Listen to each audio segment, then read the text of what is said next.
शिल्लक चपातीपासून एकदम नवीन असा पदार्थ बनवत आहोत. आता त्यासाठी एक जुडी मी कोथिंबीरची या ठिकाणी घेतली. आता ती स्वच्छ अशी निवडलेली आहे आणि स्वच्छ धुवून आता ही ओलीच कोथिंबीर कापलेली आहे. आता ओली ही का कापायची आपण तेही पुढं बघू. ओलीच का कापायची म्हणून मी अजिबात त्याच्यातलं पाणी असं निथळून घेतलं, म्हणजे पाणी सगळं काढलेलं आहे, पण जास्त अशी धुतल्यानंतर पाणी सुकून दिलेलं नाही, अशी ओलीच आहे ती कापिते. आणि आता ही कोथिंबीर आहे ना, मी याने कापून घेते. एकदम बारीक अशी कोथिंबीर कापायची. आता शिळ्या चपातीपासून एकदम नवीन पदार्थ बनवत आहो आणि तोही एकदम खुसखुशीत आणि चविष्ट असा. आपल्या चपात्याही ज्या शिल्लक असत्या त्या वाया जायच्या नाही आणि कायम हाच पदार्थ बनवून खाल एवढा चविष्ट असा हा शिळ्या चपातीपासून पदार्थ बनतो. आता तो कोणता आहे तो आपण पुढे बघू. पण आता सगळ्यात आधी मी ही कोथिंबीर जी आहे ती ओलीच अशी कापून घेत आहे आणि ती एका ताटामध्ये टाकून घेते लगेच, कारण हे जे आहे त्याच्यामध्ये पाणी निथळून जाईल म्हणून मी लगेच ताटात ही कोथिंबीर कापल्यानंतर टाकून घेत आहे आणि थोडीशी वल्लीच आहे.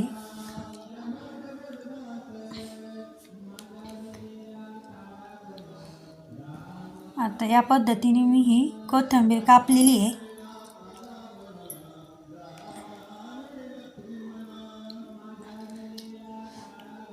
एक जुडी घेतलेली होती, जास्त मोठी नाही आणि जास्त छोटी नाही. आता ही कोथिंबीर कट करत असताना माझं बोटही कापलेलं आहे, मग मला पीठ मळायला थोडीशी अडचणच झाली.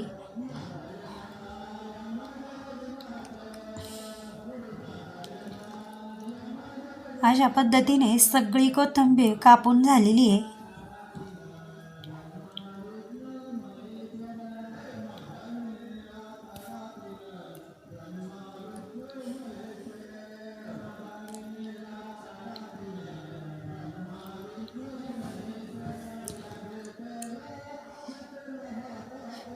इकडे व्हिडिओकडे पाहत असताना बोटच कापलं गेलं.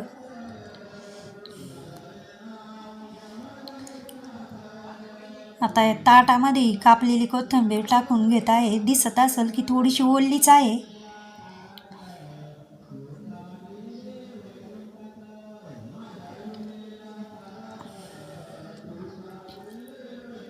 आता ह्या ज्या शिळ्या चपात्या आहेत त्या घेतलेल्या आहे या ठिकाणी. आता जवळजवळ 2 चपात्या घेतल्या, 2 ते 2.5 चपात्या होत्या. मी याच्यातल्या 2च चपात्या केल्या, कारण एक जुडी कोथिंबीरसाठी मी या ठिकाणी 2च चपात्या घेतल्या आणि त्याची एकदम पिठासारखी दळून घेतलेलं आहे छोट्या मिक्सरच्या भांड्यात चपाती. जेव्हा आपण हे बनवत असतो चपात्यांचा भुगा त्यावेळेस थोडंसं जाडसर ठेवतो, पण मी चपातीच्या पिठाचा एकदम असा पिठासारखा भुगा केलेला आहे.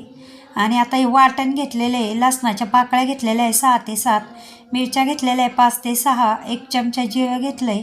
आता एकची पाणी न घालता असं वाटण केलेलं आहे आणि त्याची 1 चमचा पेस्ट मी या वाटणात घेतलेली आहे.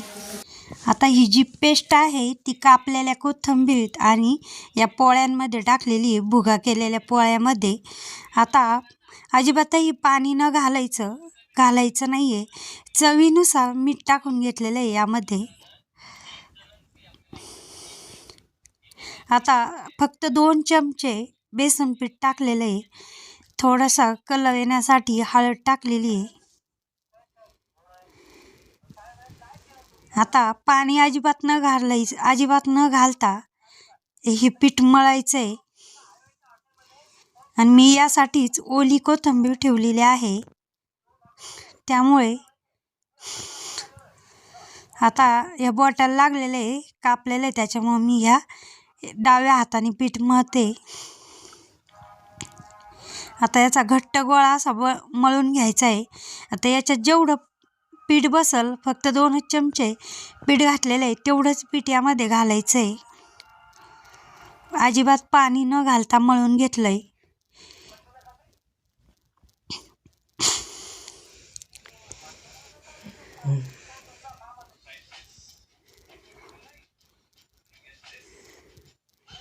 या पद्धतीने या पिठाचा गोळा केलेला आहे.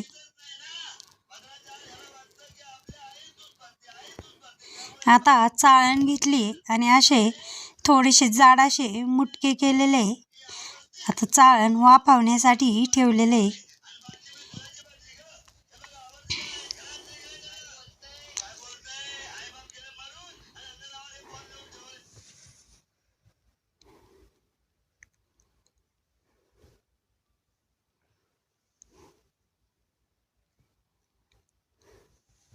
या पद्धतीने सगळे मुटके बनवून घ्यायचे.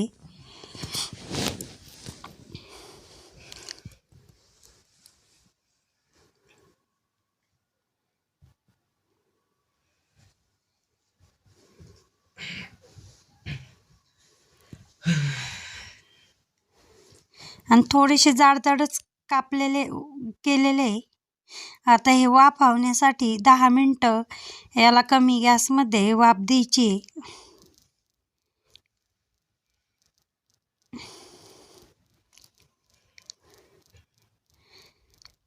आता हे वाफवायला ठेवलेले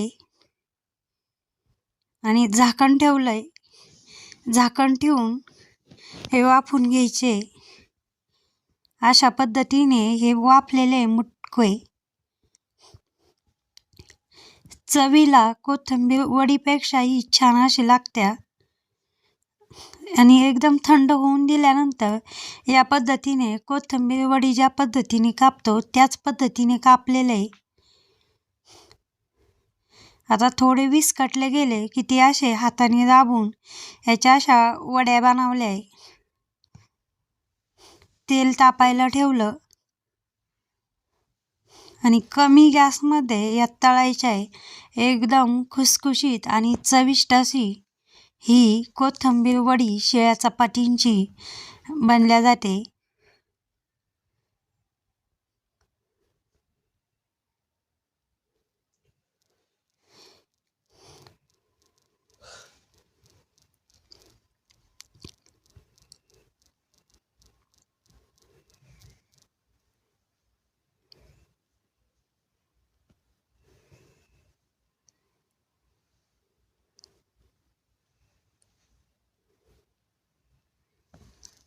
अशा पद्धतीने ह्या वड्या तळून घेतलेल्या आहे.